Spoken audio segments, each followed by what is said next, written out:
qu'il faut être sur le temps fort, le 1, le 3. Voilà, dans un premier temps, surtout quand on débute. 1, 3, fort, fort, faible, fort, fort, faible, fort, faible, fort. Puis, vous passez à la notion de phrase musicale. C'est-à-dire qu'il y a un début de phrase musicale. Si on peut démarrer, par exemple, le 1, la Célida, là-dessus, c'est bien. Si on ne peut pas, c'est pas grave, il n'y a pas mort d'homme. Voilà. Donc, retenez cette notion de début de phrase musicale et surtout le collector, qui est la fin de la phrase musicale, qui commence souvent par E7, E8, E, qui est souvent donné par la main droite au cadeau, ou au bandoneon. Tout à l'heure, sur Tres Esquinas, le pianiste le donnait de temps en temps, le collector ou le cadencia, et de temps en temps le bandoneon. Donc, c'est bien de se faire l'oreille sur ces notions musicales. Si on veut avoir une danse assez agréable et durer dans l'envie de danser le tango. Parce qu'à un moment donné, avec les figures, on aura vite fait le tour. On se dira une fois autre chose dans ma danse pour avoir envie de danser. Alors, et vous retenez aussi que souvent, il y a un orchestre qui nous pose problème. C'est Pugliese, Osvaldo, le grand maestro, Osvaldo Pugliese, Annibal Troilo, et un peu De Angeli, un peu de temps en temps, et Gobi, bien sûr. Parce que ce sont des orchestres qui font souvent appel au rubato. Si vous posez un métronome, ça risque de ne pas tomber sur le 1, 2, 3, 4. Ils peuvent très bien faire 1, 2, 3, 4 et revenir au 1, 1, 2, 3, revenir.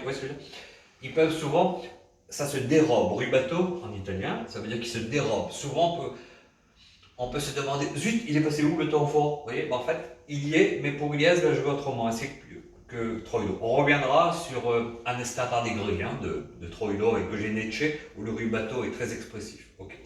Autre notion à retenir, c'est les pizzicati, pizzicato au singulier. Alors, c'est ce que fait souvent le violoniste avec son doigt, doigt, sur le violon, qui marque. Et souvent, on aime bien faire tac, tac, tac, tac, tac, oui, des choses comme ça. Les femmes aiment bien marquer la musique, c'est les pizzicati. Bon. On reviendra.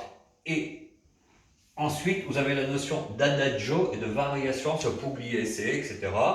Sur D'Arienzo, sur Troilo. On va schématiser. Tout ce qui est romantique, tout ce qui est legato, plutôt, tout ce qui est très romantique, très lent, très agréable, où on fait des grandes figures amples, c'est l'adagio. Et tout ce qui est, comme on a marqué tout à l'heure sur D'Arienzo, la variation de Fletté, c'est souvent en fin de musique, le musicien lâche tout. Okay. Alors, vous retenez que sur Di-Sarli, il n'y a jamais de variation, je crois. J'en ai jamais entendu, de variation sur Di-Sarli. Ok. On va faire...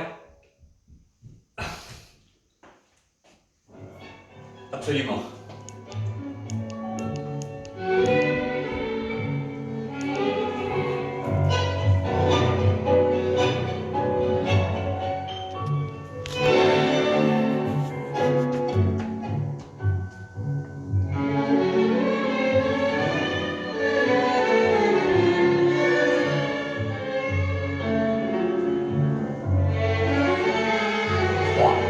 Là, on est en plein dans la phase très romantique.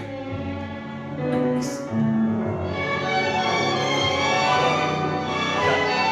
5, 7,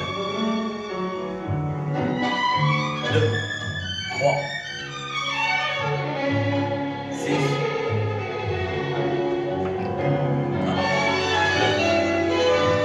On pose le pied.